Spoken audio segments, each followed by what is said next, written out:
Good morning. I'm United States Attorney Kenneth Parker. I want to start by acknowledging who is joining me this morning. DEA Special Agent in Charge, Orville Green. Homeland Security Investigations Acting Special Agent in Charge, Sean Gibson. Ohio Narcotics Intelligence Center Executive Director, Cynthia Peterman. IRS Criminal Investigation Supervisory Special Agent, Carolyn Peters. United States Postal Inspection Service Team Leader, Brian Green. Columbus Division of Police Deputy Chief Rob Sagal. Upper Arlington Police Division Lieutenant Jason Messer. Franklin County Sheriff's Office Chief Deputy Richard Minard. Most importantly, I have here Assistant United States Attorney Michael Hunter, who is prosecuting this case, along with Justice Department Trial Attorney Emily Cohen of the Money Laundering and Asset Recovery Section. I want to thank each of the law enforcement agency heads for joining me today and for the commitment and work of their personnel who provided tremendous assistance to this investigation and prosecution. I would also like to thank the other law enforcement agencies who could not join us today, as they served to ensure we were able to hold Banmeet Singh accountable for his crimes. Those agencies include the United Kingdom's National Crime Agency, the Crown Prosecution Service, the Central Authority, and the Justice Department's Office of International Affairs. Banmeet Singh pled guilty today to conspiracy to distribute narcotics, as well as conspiracy to commit money laundering. Between the time period of 2012 and 2017, Singh operated a drug trafficking organization that distributed large amounts of MDMA, ecstasy, ketamine, LSD, cocaine, heroin, fentanyl, and various other Schedule IV narcotics. The distribution network spanned throughout the United States and elsewhere. It included 50 states here, and it also included Canada, Jamaica, the Virgin Islands, Scotland, Ireland, and England. Singh first started on the clear web, as we would say, but in an attempt to avoid detection, moved his operations to the dark web, to sites such as Silk Road 1, Silk Road 2, Alpha Base, and Hansa. He would change up when he believed that anyone may be on to the operations. He would change his drug trafficking handles. He used monikers such as Liston. Liston is here. Liston is here as well, or Liston BK, to name a few. He would even sign off in a self-perceived cutesy manner with, quote unquote, "I am still dancing." The way it worked is that the co-conspirators will order from him. He would then ensure that those conspirators received the narcotics via the mail or other shipping services. And working with our law enforcement counterparts in England, Singh was arrested in London in April of 2019. He was extradited to the United States in 2022, following a series of 2023, apologize. And that was after a series of unsuccessful appeals. You see, people engage in this type of illegal activity for a quick buck, and Singh was no different. He requested that the co-conspirators who purchased narcotics from him would pay him through cryptocurrency or Bitcoin. And he sought to have the co-conspirators conceal the proceeds through wire transactions of the cryptocurrency. But I submit to you that no amount of planning or attempts to conceal illegal activities will render them beyond the discovery of law enforcement through good investigatory work. Through the dedicated work of the law enforcement teams, I can announce that not only will Singh face imprisonment for his crime, as part of his plea, he is forfeiting more than $150 million in cryptocurrency. Following his sentence, he will be deported to India, his country of origin. To date, the collaborative work of the law enforcement teams contributing to dismantling this drug trafficking network has led to the arrest of another 7 co-conspirators, 2 of which have been convicted in the Southern District of Ohio and another 5 are looking at whether or not they're going to plead guilty to drug trafficking charges in New York, Maryland, North Carolina, and North Dakota. The investigatory work of the law enforcement agencies you see here today continues. That work is done in the spirit of protecting the people of the Southern District of Ohio and elsewhere, national and international, from persons like Singh who engage in trafficking narcotics and laundering the proceeds. Whether a person does it through methods of actual currency or cryptocurrency, this case shows that our dedicated men and women of law enforcement will go where the investigation leads them, the dark web or other places, to properly seize the ill-gotten gains of the perpetrators' activities. You see, the music stopped for Singh in April of 2019, and it has not started again. He has not danced for quite some time. Ultimately, Singh's plea only reinforces that illegal activities to distribute narcotics and launder monies from doing so is never worth the trouble and accountability, which is imprisonment and loss of your ill-gotten gains. At this time, I will turn this podium over to DEA Special Agent in Charge, Green. Thank you, U.S. Attorney Parker. Good morning, everyone. My name is Orville Green. I am the Special Agent in charge of the DEA Detroit Field Division, which also covers Michigan and Ohio.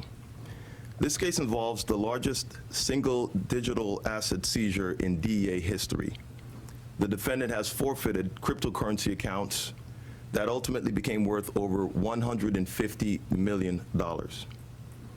Banmeet Singh, an Indian national, was based in India and the United Kingdom since 2012. He operated vendor sites on the dark web, as well as on the open web as well, selling controlled substances including fentanyl, LSD, ecstasy, Xanax, ketamine, and tramadol in quantities ranging from grams to kilograms. His criminal organization distributed hundreds of kilograms and tens of thousands of pills of controlled substances throughout the United States and in countries across the world. Investigators identified at least 8 U.S.-based distribution cells supplied by the Singh drug trafficking organization. One of the cells was based in Columbus, Ohio. In October of 2018, Singh was indicted in the Southern District of Ohio on multiple narcotics and money laundering charges, and in November of 2018, he was approved as a Consolidated Priority Organization Target, or CPOT. CPOTs are leaders of the most prolific drug trafficking and money laundering organizations who have the greatest impact to the illicit drug supply in the United States. DEA and other law enforcement agencies combine their efforts to target CPOTs with the goal of disrupting or dismantling the organizations. On April 26, 2019, members of the National Crime Agency arrested Singh at his residence in Coventry, England, in coordination with investigators from the DEA Columbus District Office.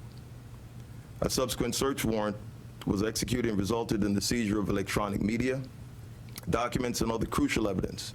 Further investigation revealed Singh had amassed more than $100 million in cryptocurrency. On March 19, 2023, Singh was extradited to Columbus following the exhaustion of his challenges to extradition while detained in the UK. Mr. Singh is one of 8 defendants who were members of the drug trafficking organization who have been convicted of drug trafficking charges throughout the United States. I'd like to recognize the contributions of our federal, state, and local partners, especially the U.S. Attorney's Office, Homeland Security Investigations, Internal Revenue Service, U.S. Postal Inspection Service, the Ohio Narcotics Intelligence Center, Franklin County Sheriff's Office, the Columbus Division of Police, and Upper Arlington Division of Police. Your commitment to dismantle international criminal organizations is unwavering and was integral to the success of this investigation. I would be remiss if I did not recognize the unwavering efforts of the investigative team, led by the Columbus cyber group throughout this investigation, particularly in identifying and tracking the suspected illicit proceeds that resulted in the forfeiture of over $150 million in cryptocurrency. If not for the team's dedication and expertise, this seizure would not have been possible.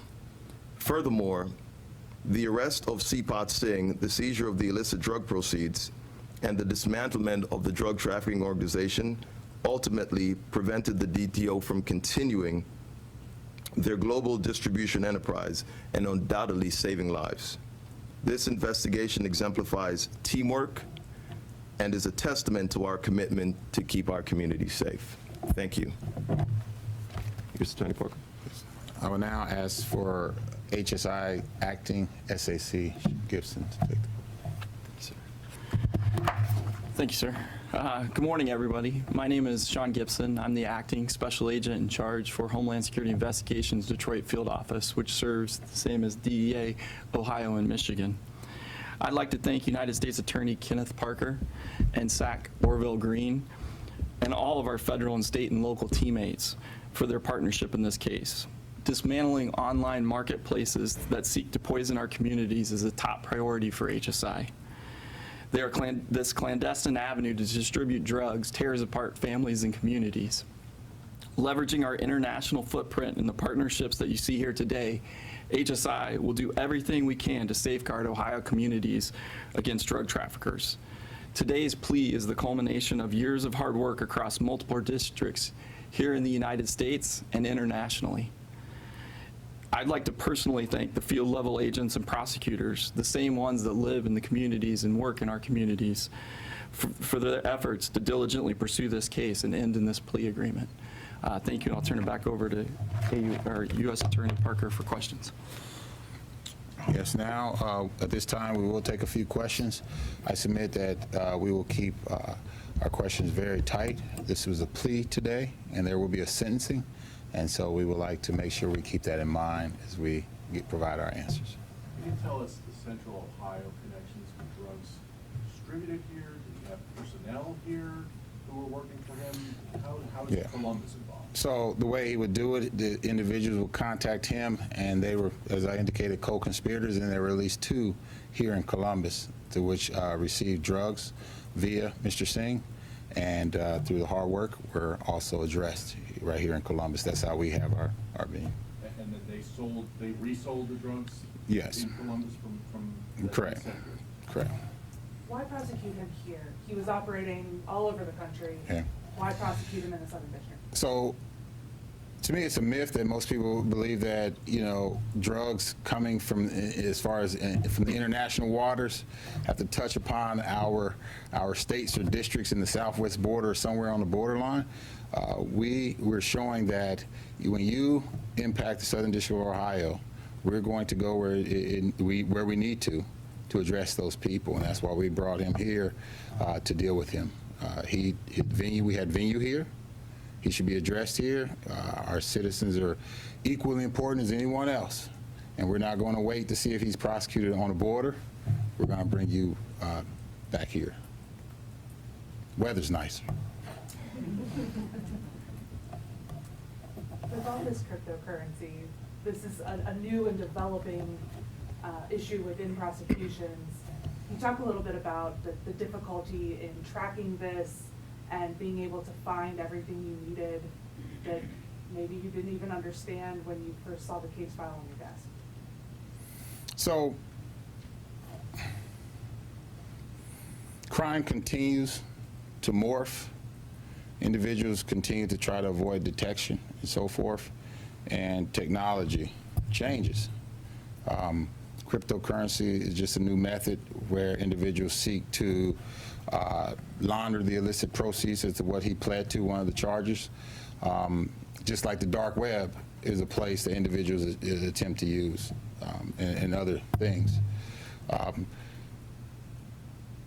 As things change, we modify our approaches, and we change, and we adapt.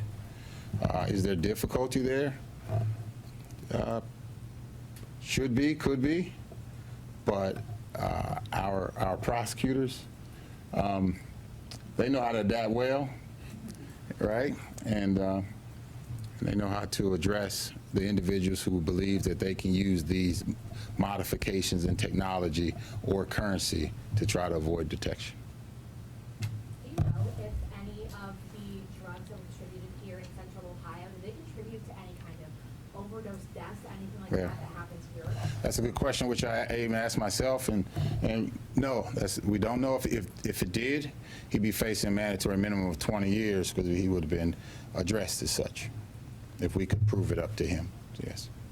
I know sentencing comes later, but could you speak to a range of potential prison sentence that something like this crime could come with? Right. He's looking at he pled to a C plea. That would put him in he's facing up to 20 years. That puts him, but the C plea, and through things that have been worked out and things that have been, as far as the plea negotiations, he's facing 96 months. Let's take one more question. Can you talk a little bit about how you got to him?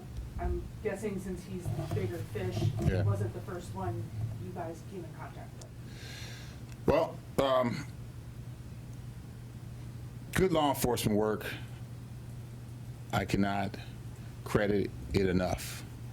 The collaborative efforts of the law enforcement agencies, their work with dedicated prosecutors, dedicated assistants who then connect with the Department of Justice's agencies, trial attorneys like Emily Cohen, Michael Hunter,